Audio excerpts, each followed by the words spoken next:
এখানে লাস্টে তিনি ঘুরে দিলেন যে এটা ইনকেতা। ইনকেতা কেমন ইনকেতা? সালাফদের থেকে তোমরা ইলম দেবো, তাই তো আলেমদের কাছ থেকে, কোনো জাহেলের কাছ থেকে তো নেই। একটা মুত্তাসিল সনদে পেশ করতে পারেনি। দলিলের ভান্ডার না নিয়ে বসলে তো আর কিতাবের ভাষা নজরিন দেওয়ার কথা না।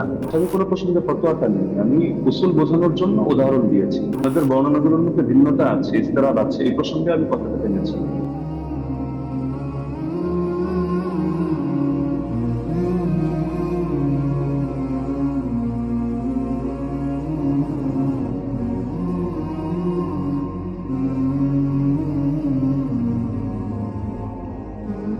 ইন্নাল হামদালিল্লাহ ওয়াসসালাতু ওয়াসসালামু আলা রাসূলিল্লাহ, আম্মা বাদ।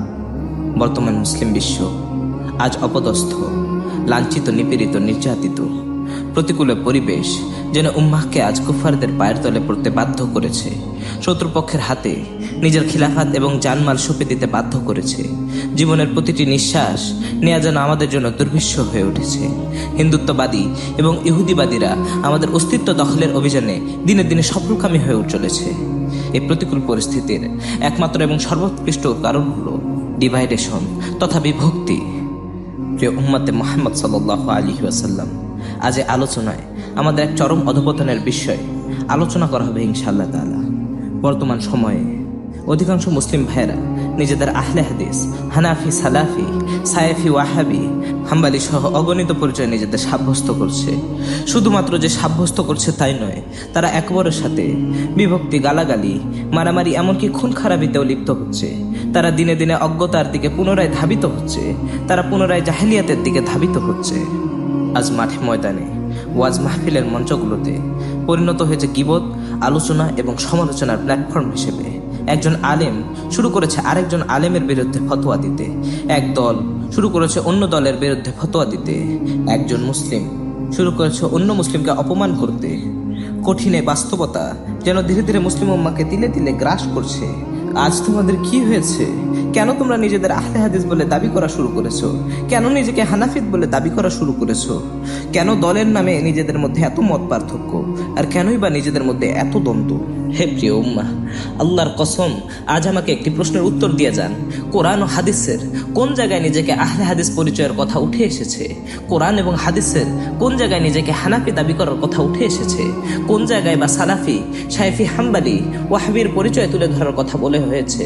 এমন তো কোনো হাদিস অথবা কোরআনের আয়াত নেই, বরং এর বিপরীতে শক্ত এবং ভয়ঙ্করভাবে আল্লাহ তাআলা এবং তার রাসূল পাক সাল্লাল্লাহু আলাইহি ওয়াসাল্লামের সাথে মেসেজ দেওয়া হয়েছে। ইয়া মুহতারাম, মহান রব আল্লাহ সুবহানাহু ওয়া তাআলা পবিত্র জবানে সূরা আল ইমরানের 103 নম্বর আয়াতে উল্লেখ করে, ওয়া'তাসিমু বিহাবলিল্লাহি জামিয়াও ওয়া লা তাফাররাকু, অর্থাৎ তোমরা আল্লাহর রশিকে সমবেতভাবে দৃঢ়ভাবে ধারণ করো এবং পরস্পরের মধ্যে বিচ্ছেদ সৃষ্টি করো না। প্রিয় ভাই ও বোনেরা, মহান রব আমাদের দল বিভেদ থেকে সম্পূর্ণভাবে নিষেধ করেছেন, আর এটি সম্পূর্ণভাবে হারাম। যদি মাযহাবকে আপনি তার অংশ না মনে করেন, তবে চিন্তা করে দেখুন আমাদের নবী করিম সাল্লাল্লাহু আলাইহি ওয়াসাল্লাম তিনি কোন দলের অন্তর্ভুক্ত ছিলেন, তিনি কোন মাযহাব মেনেছে? তিনি শুধুই এবং শুধুই মুসলিম ছিলেন, তাছাড়া তার আর কোনো পরিচয়, দল, বিভেদ ছিল না। আমাদের তথাকথিত সালাফি ভাইয়েরা তো নিজেকে লামাঝহাবি বলে দাবি করলেও আজ তাদের মধ্যে সর্ববৃহৎ দল বিভক্তির আলামত দেখা যায়। তারা সম্পূর্ণভাবে উম্মাহ থেকে নিজেকে বিচ্যুত করে নিচ্ছেন। মহান রব আবারও সূরা ফুসিলাতে 33 নম্বর আয়াতে আমাদেরকে উদ্দেশ্য করে বলেন, ওই ব্যক্তি থেকে কে বেশি উত্তম যে মানুষকে আল্লাহর দিকে আহ্বান করে, নিজে সৎ কাজ করে এবং বলে আমি মুসলিম। প্রিয় উপস্থিতি, আল্লাহ সুবহানাহু ওয়া তাআলা তাদের পছন্দ করেন যারা নিজেকে শুধুই মুসলিম হিসেবে পরিচয় দেয়। এমনকি তিনি নির্দেশ দিয়েছেন তোমরা মুসলিম হয়েই মৃত্যুবরণ করো। কতই না সুস্পষ্ট এই কোরআনের ভাষা, কতই না সহজ, কিন্তু আজ আমরা কোরআনকে তাওয়াক্কুল করছি না।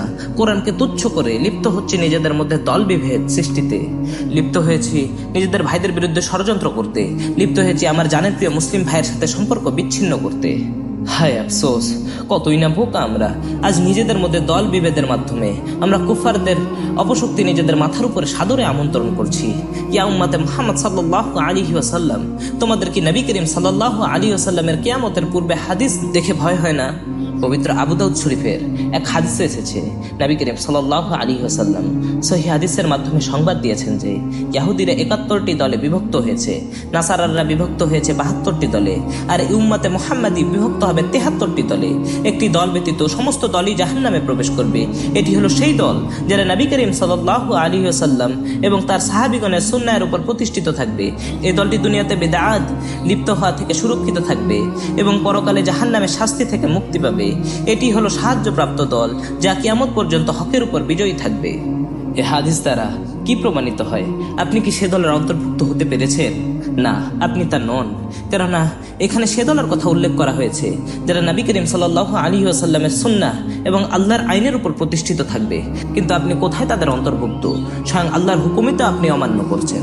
আল্লাহ আপনাকে বলেছেন দল বিভেদ থেকে নিজেকে বিরত রাখতে, কিন্তু আপনি তাই করছেন। এখন বলতে পারেন আমি কোনো দল অনুসরণ করি না, আমি হানাফি মত অনুসরণ করি, আমি সালাফিদের মত অনুসরণ করি। প্রিয় হানাফি ভাইয়েরা, তাহলে কেন আপনি সালাফিদের দেখতে পারেন না? প্রিয় সালাফি ভাইয়েরা, কেন আপনাদের সাথে হানাফিদের ভ্রাতৃত্ব বজায় নেই? আজ শুধুই মাত্র আপনার বিভেদের কারণে ভারতে মুসলিমরা মার খায়, ইয়েমেনে মুসলমানরা মার খায়, সিরিয়াতে মুসলমানরা মার খায়, কাশ্মীরে মুসলমানরা মার খায়, ফিলিস্তিনে মুসলমানরা মার খায়। আজ আপনি মাজলুমদের পক্ষে দাঁড়াবার আগে ভাবছেন সে কি সুন্নি নাকি শিয়া, সে কি হানাফি নাকি শাইফি, সে কি হাম্বালি নাকি ওয়াহাবি। কতই না জাহালের পরিচয় দিচ্ছেন আপনারা। সম্পূর্ণ মুসলিম গ্রন্থাদি ঘাটলেও এমন একটি হাদিসও পাওয়া যাবে না যেখানে আমার পরিচয় মুসলিম ব্যতীত অন্য কিছু।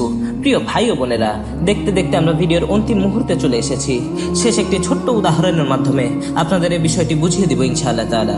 প্রিয় নবী হযরত মুহাম্মদ সাল্লাল্লাহু আলাইহি ওয়াসাল্লাম আমাদের কবরে সওয়াল এবং জবাব সম্পর্কে এলেম দিয়েছেন। কবরে নিজেদের পরিচয় তথা দিন সম্পর্কে জিজ্ঞাসা করলে নিজেদের দিন শুধুই মাত্র ইসলাম বলে উত্তর দিতে বলেছেন। এগুলো ছাড়া আর অনেক হাদিস আছে যা আমাদের এই দল বিভেদকে সম্পূর্ণভাবে হারামভাবে ঘোষণা করেছে। আল্লাহ আমাদের কুফফারদের এই ভয়ঙ্কর ষড়যন্ত্র থেকে রক্ষা করুক।